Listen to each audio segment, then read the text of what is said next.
Assalamualaikum warahmatullahi wabarakatuh. Kami dari kelompok 7 Desain Akuntansi kelas K. Pada kesempatan kali ini kami akan menyampaikan sebuah materi pada chapter 2 yaitu Analyzing the Business Case. Sebelum masuk ke materi pada chapter 2 ini, izinkan kami untuk memperkenalkan anggota kelompok 7. Pertama ada Lailatul Saro dengan NPM akhiran 014. Selanjutnya ada Edgar Dava dengan NPM akhiran 028. Selanjutnya ada Lia Putri Melawati dengan NPM akhiran 030. Ada juga Muhammad Nurmaftu Ihsan dengan NPM akhiran 037. Selanjutnya ada Faradiana Cahyani Marina dengan NPM akhiran 097. Dan yang terakhir adalah Rio Adika Putra dengan NPM akhiran 307. Baik, pembahasan selanjutnya adalah mengenai perencanaan strategis. Apa sih dari perencanaan strategis itu? Jadi, perencanaan strategis merupakan suatu proses identifikasi tujuan, strategi, serta sumber daya organisasi dalam jangka panjang. Nah, rencana strategi ini itu harus fokus pada jangka waktu yang panjang dengan kurun waktu sekitar 3 sampai 10 tahun ke depan. Nah, sehingga untuk mendapatkan suatu perencanaan strategis yang baik itu dibutuhkan kerjasama yang baik antara manajer IT dan juga tim IT. Di dalam perencanaan strategis ini itu akan dibahas pembahasan yang lanjut dengan tiga pembahasan. Yang pertama adalah tinjauan perencanaan strategis, yang kedua adalah analisis SWOT, dan juga yang terakhir adalah peran Departemen IT. Yang pertama adalah tinjauan perencanaan strategis. Apa itu tinjauan perencanaan strategis? Jadi tinjauan ini itu diawali dengan proses pernyataan misi yang fokusnya itu pada tujuan dan juga tantangan pada jangka panjang. Dan juga fokus pada kepentingan pemangku kepentingan perusahaan dan komitmen terhadap perusahaan sebagai warga korporat. Lalu pembahasan selanjutnya adalah analisis SWOT, yaitu strength, weakness, opportunity, dan juga threats. Strength atau kekuatannya mungkin dalam perencanaan strategis itu seperti bagaimana sih kira-kira kekuatannya itu, apakah staff desain web itu yang sangat baik, apa mungkin kekuatannya kita itu adalah analisis sistem yang rendah bergantian, atau mungkin jaringan baru yang mungkin baru ditingkatkan gitu. Terus untuk weakness-nya, kelemahan. Nah, kita juga harus mencari nih kelemahan dari sistem kita itu apa. Misal mungkin peningkatan anggaran yang dirubah gitu kan. Terus atau mungkin dokumentasi yang perlu diperbarui atau perang lunaknya yang justru diperbarui. Dan juga mungkin masih menggunakan beberapa bahasa dari sistem itu sendiri. Terus ada juga opportunities. Nah, di dalam opportunities itu kayak peluang. Jadi kita harus mencari tahu kita peluang apa dari sistem atau dari perencanaan strategis yang akan kita laksanakan, hasilkan. Mungkin peluangnya adalah apa, mungkin posisi yang baik untuk ekspansi, atau mungkin bisa jadi pertama yang baru menggunakan perangkat lunak, atau mungkin memiliki potensi tinggi untuk perubahan atau pertumbuhan B2B. Dan juga kita harus menganalisis threats atau ancamannya nih. Kira-kira ancaman apa saja yang akan menjadi tantangan bagi suatu perencanaan strategis kita nanti. Yang pertama mungkin dari web baru yang agresif kompetisi, ada mungkin dampak aturan dari FCC yang baru, atau mungkin dari perusahaan lain nih yang menawarkan lebih banyak manfaat. Lalu selanjutnya adalah pembahasan mengenai peran dari Departemen IT itu. Analisis sistem itu sudah wajib atau harus fokus pada peran strategis Departemen IT yang lebih besar dibanding ketika menjalankan tugas teknis sehari-harinya. Nah, perencanaan strategis yang benar nanti itu pastinya akan membantu beberapa permasalahan atau membantu memastikan bahwa yang pertama, proyek itu mendukung strategi bisnis dan kebutuhan operasionalnya itu secara keseluruhan. Nah, dan juga yang kedua adalah ruang lingkup proyek yang didefinisikan dengan baik dan juga dinyatakan atau direalisasikan dengan jelas. Dan yang ketiga juga membantu memastikan bahwa tujuan proyek itu realistis nih, dapat dicapai serta berhubungan dengan pernyataan tertentu, asumsi, kendala, faktor, dan masukan lainnya.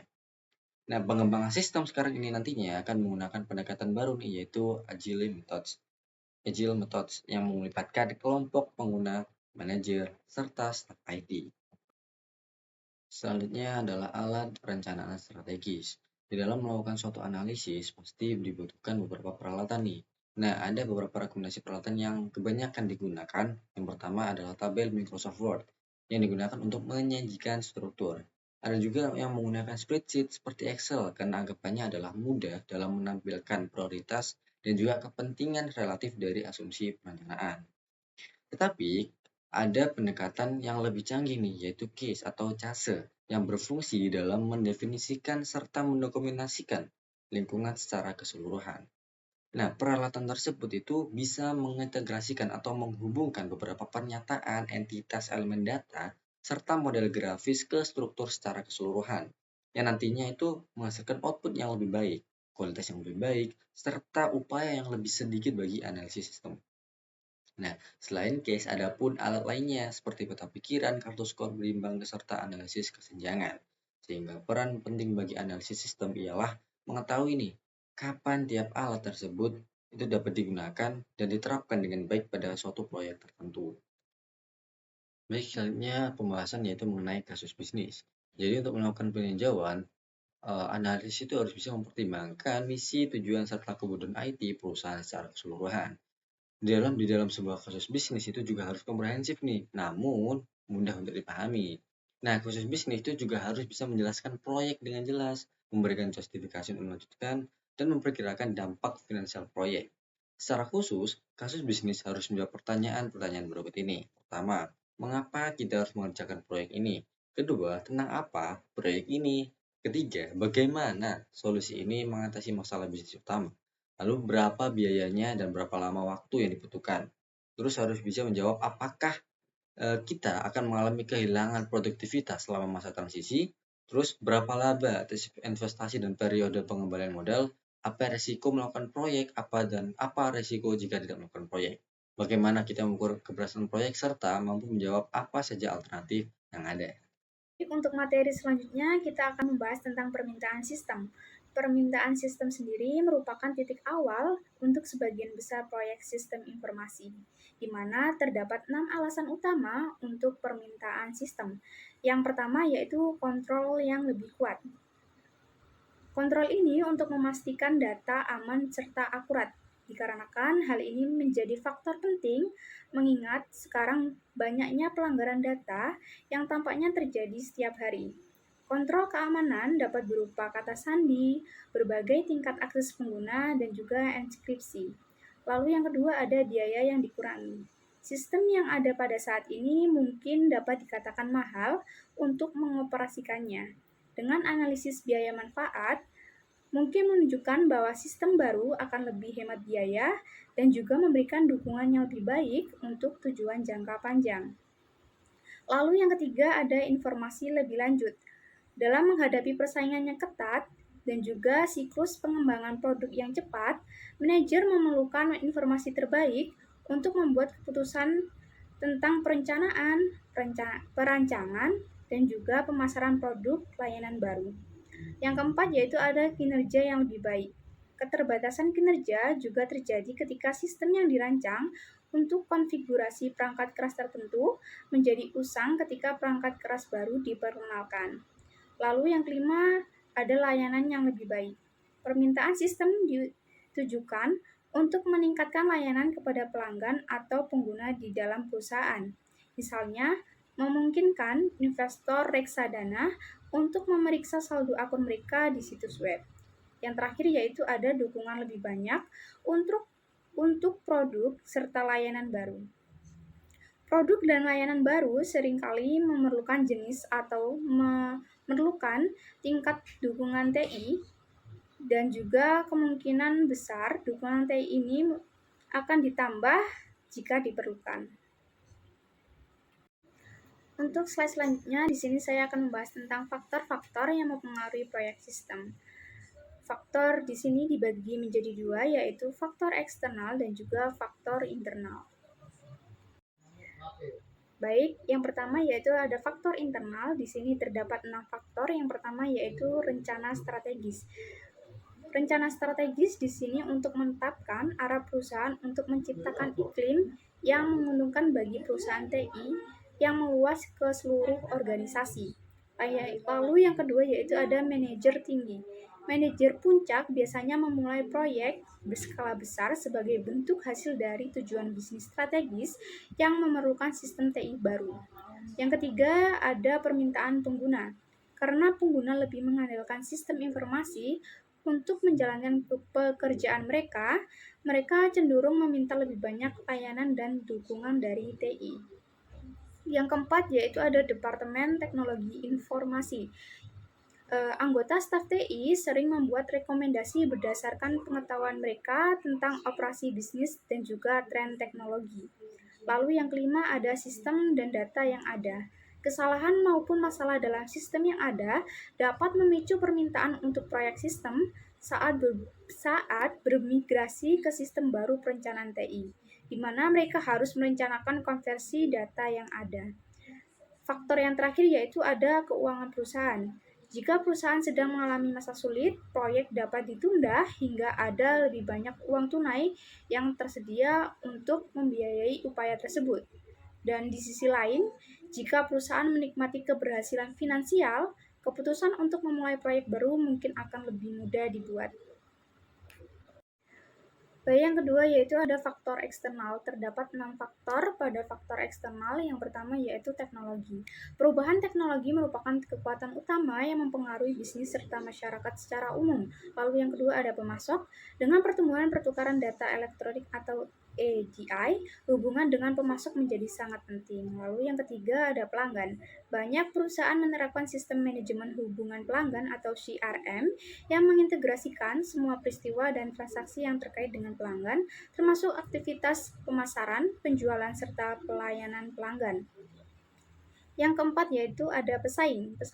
Pesaing mendorong banyak keputusan sistem informasi seperti pemasaran, penjualan, serta layanan yang kompetitif. Yang kelima yaitu ada ekonomi. Dalam periode ekspansi ekonomi, perubahan perlu siap serta sistem yang dapat diskalakan yang dapat menangani volume serta pertumbuhan tambahan. Yang keenam yaitu ada pemerintah.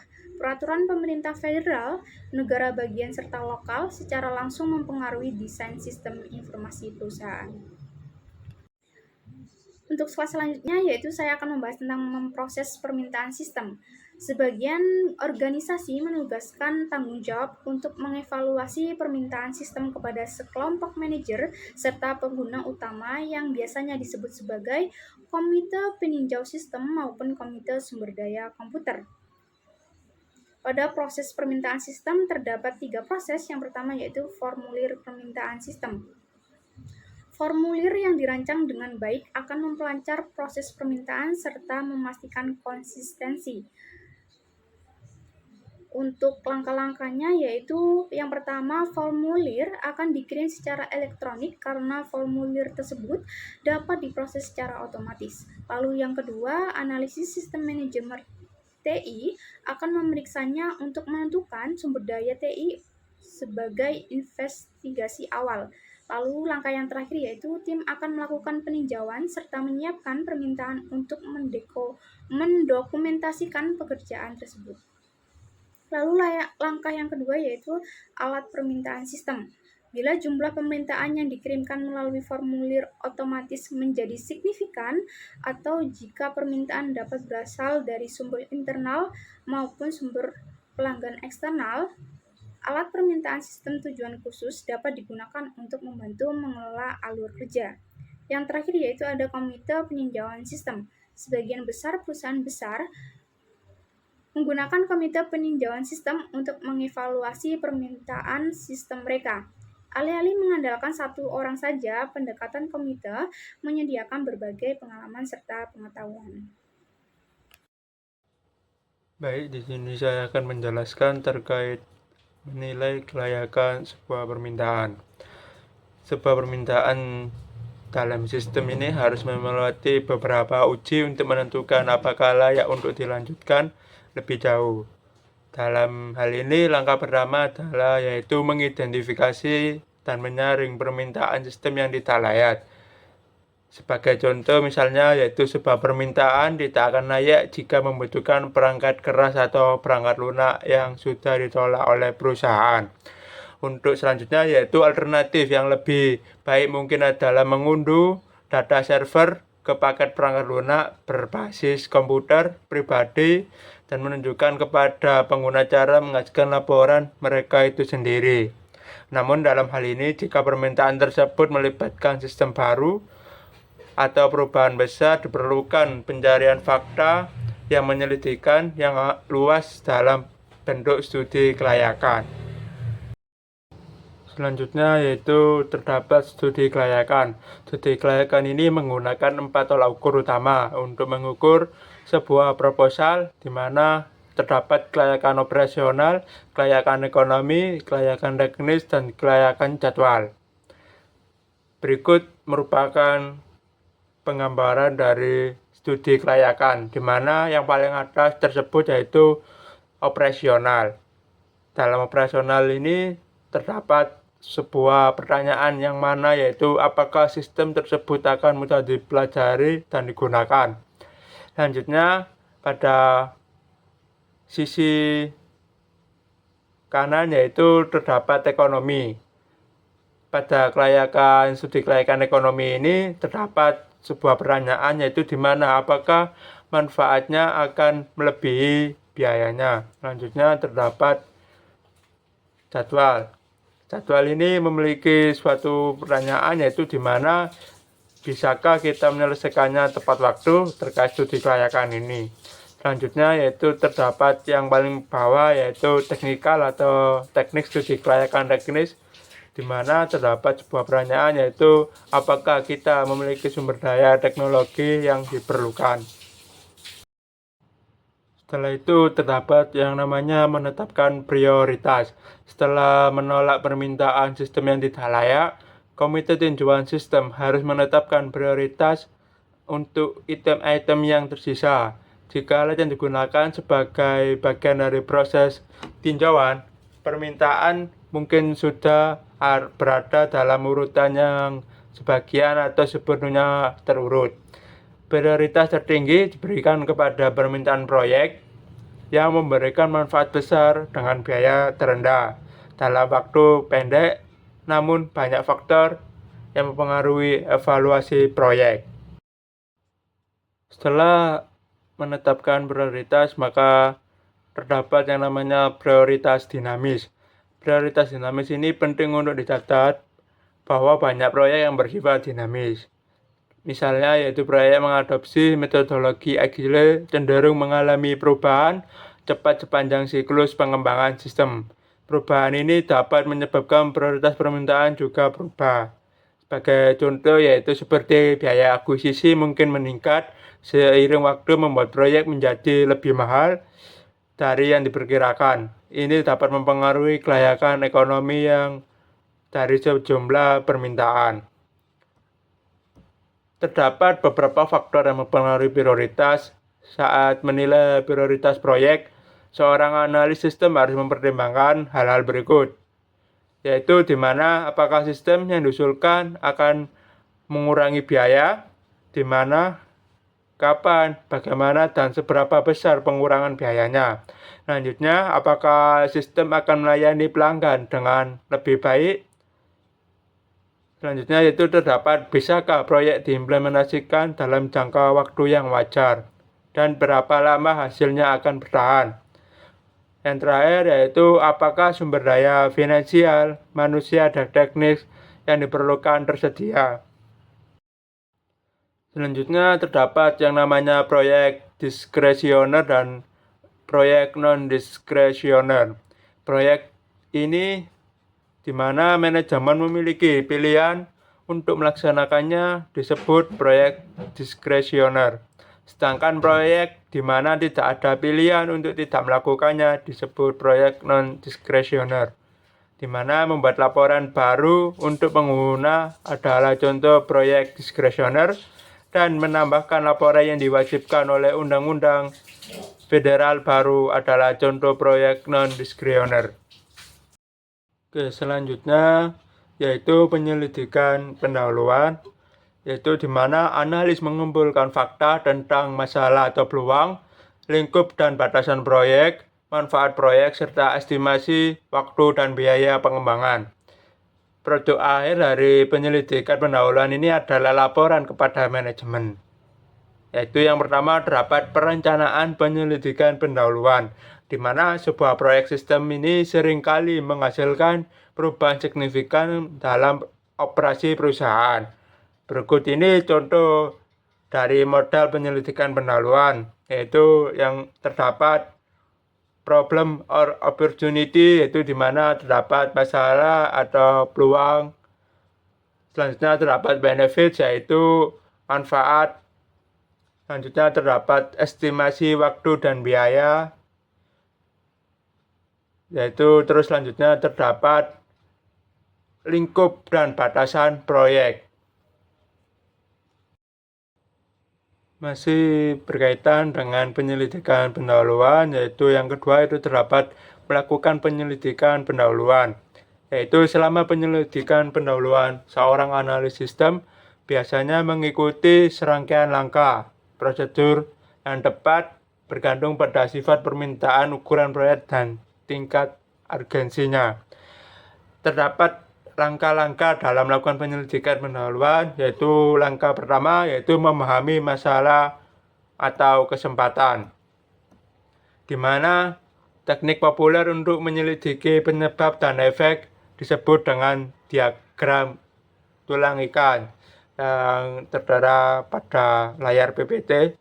Itu merupakan diagram tulang ikan, di mana saat menggunakan diagram tulang ikan ini, analis pertama menyatakan masalah dan menggambarkan tulang utama dengan subtulang yang mewakili kemungkinan penyebab masalah tersebut.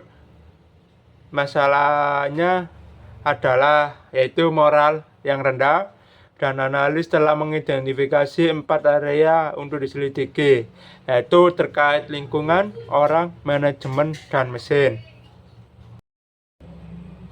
Untuk langkah selanjutnya dalam penyelidikan pendahuluan, yaitu terdapat langkah menetapkan ruang lingkup dan batasan proyek. Menentukan ruang lingkup proyek ini mendefinisikan batasan spesifik atau jangkauan proyek. Proyek dengan definisi ruang lingkup yang sangat umum beresiko mengalami perluasan secara bertahap tanpa otorisasi yang jelas dalam proses yang disebut dengan project creep atau pergeseran proyek. Selain itu terdapat definisi dari batasan. Batasan ini adalah persyaratan atau kondisi yang harus dipenuhi oleh sistem atau hasil yang harus dicapai oleh sistem. Di dalam batasan ini melibatkan perangkat keras, perangkat lunak, waktu, kebijakan, hukum, atau biaya. Ketika memeriksa batasan, maka terdapat karakteristik yang harus diidentifikasi, yaitu terdapat karakteristik yaitu saat ini dengan masa depan, internal dengan eksternal, dan wajib dengan yang diinginkan. Selanjutnya dalam penyelidikan pendahuluan untuk langkah ketiga yaitu melakukan pencarian fakta. Dalam hal ini, tujuan dari pencarian fakta adalah untuk mengumpulkan data mengenai kegunaan proyek, biaya, manfaat, dan juga jadwal. Dalam langkah ketiga ini, yaitu terdapat menganalisis grafik organisasi, di mana seorang analis tidak selalu mengetahui struktur organisasi dari departemen yang terlibat dalam studi. Oleh karena itu, grafik organisasi harus diperoleh untuk memahami fungsi-fungsi yang ada dan mengidentifikasi orang yang perlu diwawancarai. Untuk langkah selanjutnya yaitu setelah menganalisis grafik organisasi adalah melakukan wawancara. Dalam melakukan wawancara ini terdapat beberapa langkah, yaitu yang pertama, tentukan orang-orang yang akan diwawancarai. Yang kedua yaitu tentukan tujuan wawancara. Yang ketiga yaitu kembangkan pertanyaan wawancara. Yang keempat yaitu persiapkan wawancara. Yang kelima yaitu lakukan wawancara. Yang keenam dokumentasikan wawancara tersebut. Dan yang terakhir yaitu evaluasi wawancara. Baik, selanjutnya yaitu setelah melakukan wawancara, maka yaitu terdapat meninjau dokumentasi, yaitu di mana meskipun wawancara adalah metode yang sangat penting untuk mendapatkan informasi, menyelidiki dokumentasi sistem saat ini juga sangat berguna. karena dokumentasi mungkin tidak selalu diperbarui, sehingga penting untuk memeriksa dengan pengguna untuk memastikan bahwa informasi yang ada akurat dan lengkap. Setelah melakukan peninjauan terkait dokumentasi, yaitu mengamati operasi. Metode pencarian fakta lainnya adalah dengan mengamati bagaimana sistem saat ini beroperasi, mengamati bagaimana pekerja melakukan tugas sehari-hari dan memberikan wawasan langsung tentang alur kerja dan potensi masalah. Setelah mengamati operasi, langkah selanjutnya yaitu melakukan survei pengguna. Wawancara bisa memakan waktu. Informasi dari kelompok yang lebih besar dapat diperoleh dengan melakukan survei pengguna. Dalam hal ini, desainlah formulir yang harus diisi dan dikembalikan oleh pengguna untuk dihitung. Dan survei ini sifatnya sefleksibel serangkaian wawancara, tetapi lebih murah dan memakan waktu yang lebih sedikit. Setelah itu terdapat menganalisis data, analisis sistem menggunakan berbagai teknik untuk menemukan sumber masalah. Sebagai contoh misalnya yaitu terdapat diagram Pareto. Diagram Pareto adalah alat yang banyak digunakan untuk memvisualisasikan isu-isu yang perlu mendapatkan perhatian. Contoh dari diagram Pareto itu yang tertera di dalam PPT berikut. Dalam menganalisis data sebelumnya yaitu terdapat diagram Pareto, maka terdapat juga yang namanya diagram XY yang sering disebut dengan diagram sebar, di mana adalah alat-alat pemecahan masalah lainnya. Seringkali seorang analis mencari korelasi antara dua variabel. Berikut contoh gambar dari diagram XY. Dan langkah selanjutnya dalam penyelidikan pendahuluan yaitu langkah keempat, menganalisis data kegunaan proyek, biaya, manfaat, dan jadwal. Selama proses pengumpulan fakta, data dikumpulkan tentang biaya yang diprediksi, manfaat yang diantisipasi, dan masalah jadwal yang dapat mempengaruhi pelaksanaan proyek. Sebelum kelayakan dapat dievaluasi, data ini harus dianalisis dengan hati-hati. Jika wawancara dilakukan atau survei digunakan, data harus dihitung dengan mempermudah pemahaman. Baik, untuk langkah selanjutnya dalam penyelidikan pendahuluan yaitu langkah yang terakhir, yaitu langkah kelima, yaitu evaluasi dari kelayakan.